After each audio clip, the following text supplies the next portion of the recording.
Bonjour Monsieur Filonne. Bonjour. Merci d'avoir accepté notre invitation. Cet entretien fait partie d'une série d'échanges sur les élections municipales 2026 organisées par le MEDEF-Cours SIGA en partenariat avec Télépaès. L'objectif est de permettre aux chefs d'entreprise de mieux comprendre votre projet de développement et d'aménagement de la ville d'Ajaccio. Y aura-t-il un adjoint aux affaires économiques et l'avez-vous identifié sur votre liste? Oui, il y aura un adjoint, mais je pense que je vais être le maire qui va être sur l'affaire économique pratiquement tous les jours sur le pont, parce que je pense que quand une ville s'enrichit, ça a des retombées pour tout le monde. Donc, ça sera avec Monsieur Maître Tolink, mais je participerai activement dans ce domaine-là.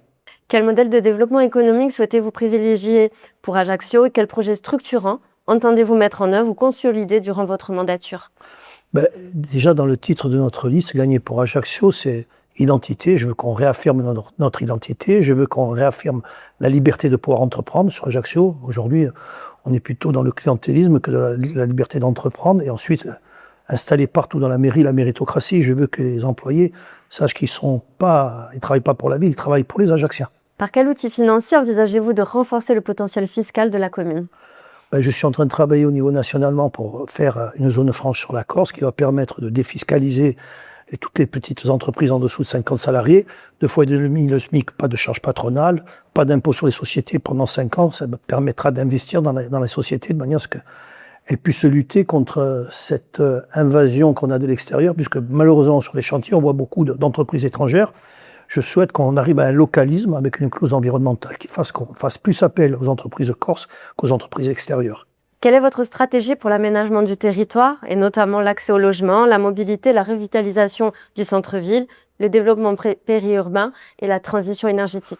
Ça passe par plusieurs outils. D'abord, il y a un adjoint qui va travailler avec le GIRTEC, parce que 300 000 titres sur la Corse, Ajaccio est touché. On ne peut pas rester comme ça dans l'indivision. Il y a des terres qui peuvent être bâties, il y a des terres qui peuvent être données à des agriculteurs. Ensuite, en matière d'investissement, on va faire du partenariat, puisque déjà prévu 3 parkings, et nous avons des investisseurs qui nous ont fait savoir qu'ils seraient prêts à participer. Nous mettons le foncier, eux ils mettront les moyens, ça veut dire gagnant-gagnant, public-privé.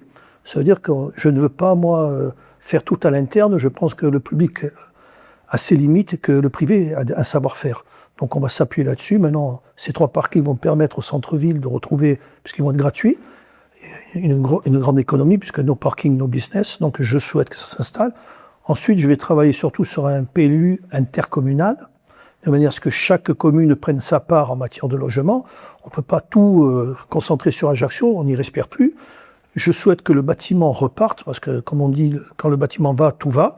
Ça veut dire que la zone franche va s'appliquer aux gens du bâtiment, mais je travaille aussi sur un texte, une PPL, on va attendre qu'on ait une lucarne au niveau de l'Assemblée nationale pour faire en sorte qu'on passe les droits de succession de 100 000 à 400 000 euros sur la Corse. Je souhaite que la transmission se fasse, ça veut dire qu'on enracine les gens aussi chez eux, et qu'on a un besoin aussi de faire du localisme en ce qui concerne l'attribution des logements. Alors moi, je compte, en partenariat public-privé, développer un secteur de la location privatif. Je veux qu'Ajaccio puisse se loger. Maintenant, opposer les résidences secondaires, opposer les résidences principales, je ne pense pas que ça soit la bonne solution. Je souhaite qu'on libère l'activité, bien sûr en contrôlant, mais je pense qu'on a besoin de bâtir principalement du logement principal, mais encore faut-il que les gens puissent y accéder. Donc, pour autant, il ne faut pas non plus qu'on regarde Ajaccio, c'est 10% des résidences secondaires. Donc on peut encore construire dans la résidence secondaire, et tout c'est d'y mettre de la qualité.